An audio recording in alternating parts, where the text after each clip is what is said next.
Welcome to Democracy Now!, democracynow.org, the War and Peace Report. I'm Amy Goodman. Israeli attacks on Gaza have killed at least 56 Palestinians over the past day, even as 3 more people starved to death amidst Israel's months-long siege.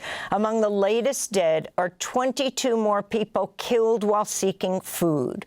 With the latest killings, health officials report the death toll from Israel's 22-month-long bombardment and siege of Gaza has topped 62,000. But that number is likely a vast undercount, as more than 11,000 people remain missing and are presumed dead. The UN says nearly 19,000 children are among the dead.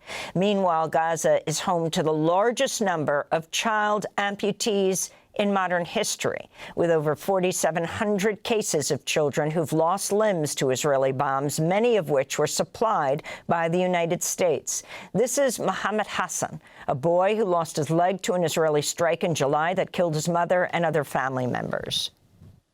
I was going to buy falafel. When I came back before reaching home, I looked up and saw the missile falling on us. I tried to run, but it was too fast. I found myself thrown against a wall, and when I looked, my leg was gone. Then someone carried me and brought me to this hospital. In Israel, protesters led by family members of Israeli hostages blocked a highway in Tel Aviv Tuesday to demand a prisoner exchange and a ceasefire in Gaza. The protest follows nationwide demonstrations Sunday that saw up to 1 million Israelis take to the streets demanding Prime Minister Netanyahu end the war. The only thing that works is putting pressure on the Israeli government to make a deal, to seal the deal and bring all of our hostages back and stop the war in Gaza. We will not stop until all our hostages are home. The United Nations marked World Humanitarian Day Tuesday by issuing a grim report documenting the killing of 383 aid workers around the world last year. That's a 31% rise from the year before, driven largely by the Israeli attacks on Gaza, where 181 humanitarian workers were killed by Israel last year. Meanwhile, 60 humanitarian workers were killed in Sudan as they worked to bring aid to people displaced by civil war. This is UN spokesperson Jens Larke. This must be a wake-up call to the world. People representing the best of humanity, trying to help others, are being killed in record numbers, and some of them in cold blood. Venezuelan President Nicolas Maduro says his government is deploying 4.5 million soldiers across Venezuela after the United States said it would be shipping more than 4,000 Marines and materiel to the Caribbean region. This comes after the Trump administration secretly signed a directive approving the Pentagon's use of military force supposedly to target Latin American drug cartels. The Trump administration's accused Maduro of being the leader of the Cartel de los Soles, offering up to a $50 million reward for information leading to Maduro's arrest, which critics have slammed as another attempt by the United States to destabilize Venezuela and other countries that oppose U.S. policy. Meanwhile, Mexican President Claudia Sheinbaum has denied reports her government's collaborating with the United States for a sweeping new initiative dubbed Project Portero to combat drug cartels, which had been touted by the Trump administration as an effort to strengthen U.S.-Mexico relations. Sheinbaum spoke from Mexico City Tuesday. Es importante aclarar esto. It is important to clear this up because any joint communication is done together. We do not validate anything issued by a United States government agency that has not consulted with the Mexican government. In California, advocates are demanding the release of a high school student who was taken by federal immigration agents earlier this month while he walked his dog in a Los Angeles neighborhood. The family of Benjamin Marcelo Guerrero Cruz described it as a kidnapping, as several plainclothes masked men wearing tactical vests forced the 18-year-old into an unmarked van. Educators and activists are calling on local officials and schools to protect Guerrero Cruz and other immigrant students. The teen is being detained at the troubled Adelanto ICE jail, about an hour and a half from his family in L.A. In more news from California, Customs and Border Protection officers opened fire on a family during an arrest operation in San Bernardino. The family was inside their vehicle on Saturday when armed, masked officers emerged from unmarked cars and surrounded their truck. An undocumented father from Mexico was driving the vehicle. His 18-year-old son and 23-year-old son-in-law, who are U.S. citizens, were in passenger seats. They refused to get out of the vehicle, prompting the officers to smash the windows. Fearing for his life, the driver sped away, with the agent firing his weapon. At least 2 bullets struck the vehicle. Law enforcement reportedly later arrived at the family's home, but no arrests were made due to sanctuary policies that prohibit local police from collaborating with federal immigration agencies. This all comes as the Washington Post reports ICE is planning to double its detention capacity to imprison more than 100,000 immigrants. ICE has already expanded its jails with plans to open new facilities across the country, including in Nebraska, where a remote prison's so-called work camp, dubbed Cornhusker Clink by Republicans, will detain hundreds of immigrants awaiting deportation. We'll have more on ICE's expanding detention machine later in the broadcast with Eunice Cho, senior counsel at the ACLU National Prison Project, who's brought the Trump administration to court over so-called Alligator Alcatraz in Florida.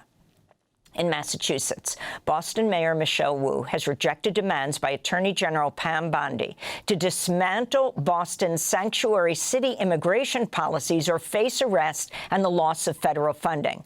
Boston was among 22 local governments across 13 states given a deadline of August 20th, that's today, to comply with the Justice Department order. Mayor Wu spoke outside Boston City Hall Tuesday. The U.S. Attorney General asked for a response by today. So here it is. Stop attacking our cities to hide your administration's failures.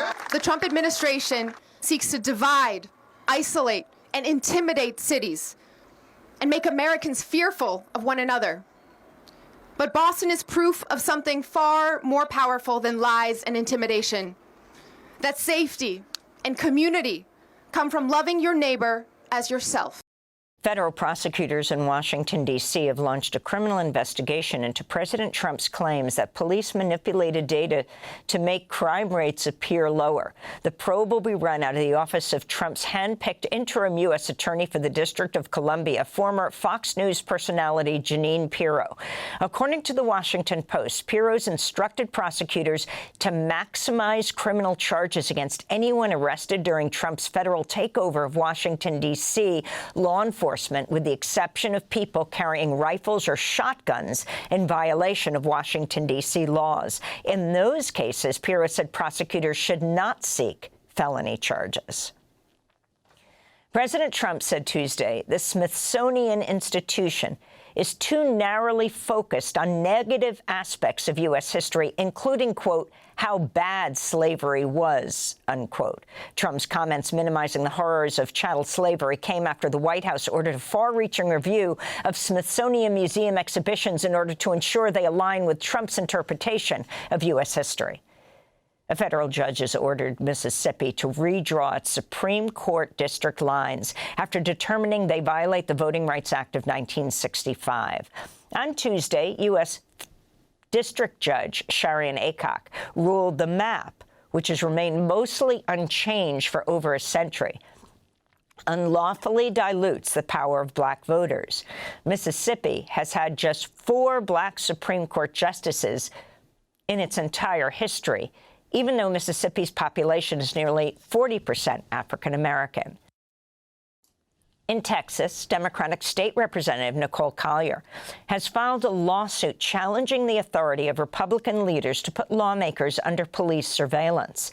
On Monday, Collier was confined to the Texas state capitol overnight after she refused to be followed by state police monitor assigned to surveil her every move, a requirement for Democrats who'd fled Texas over a plan to redraw the state's congressional district maps to give Republicans 5 additional seats in the 2026 midterm elections.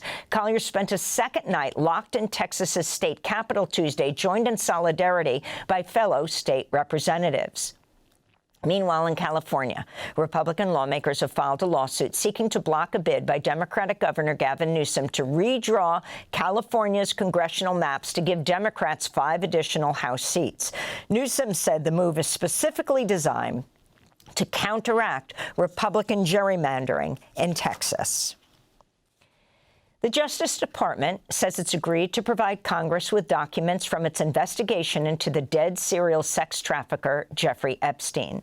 The House Oversight Committee is set to begin receiving the files on Friday after it subpoenaed all records and communications from the case files of Epstein and his longtime co-conspirator Ghislaine Maxwell. On Monday, Trump's former Attorney General Bill Barr gave a deposition to the Oversight Committee about Jeffrey Epstein after he, too, was subpoenaed.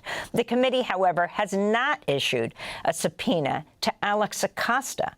That's President Trump's former labor secretary, who, as a U.S. attorney in 2008 in Florida, approved a non-prosecution agreement that shut down the federal probe into Epstein's sex trafficking ring and allowed Epstein to serve little time in prison. Meanwhile, in a highly unusual move, the Trump administration announced this week it's tapped Missouri Attorney General Andrew Bailey to be co-deputy director of the FBI. He'll serve alongside Dan Bongino, a former Secret Service agent and right-wing podcaster who Trump previously tapped as the FBI's second-in-command.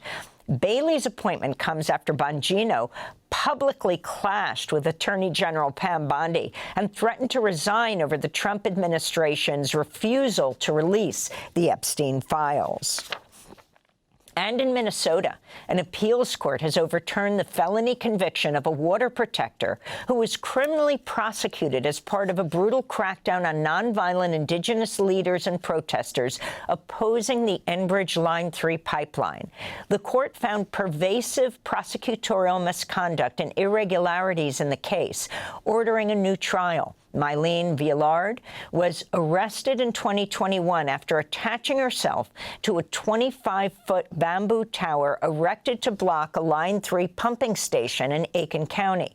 She appeared on Democracy Now! In 2023. All their children and grandchildren. I'm here because there is a real climate crisis and nobody seems to care. I'm here because that's the only thing I can do right now. I have to show up, and I have to defend this land, and I have to defend the rights of the people who have been on this land forever. To see our 2023 interview with Mylene Villard and Indigenous lawyer and activist Tara Houska, go to democracynow.org. And those are some of the headlines. This is Democracy Now!, democracynow.org, the War and Peace Report.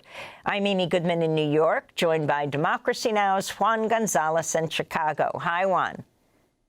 Hi, Amy, and welcome to all of our listeners and viewers across the country and around the world. Thanks for watching Democracy Now! On YouTube. Subscribe to the channel and turn on notifications to make sure you never miss a video. And for more of our audience-supported journalism, go to democracynow.org, where you can download our news app, sign up for our newsletter, subscribe to the daily podcast, and so much more.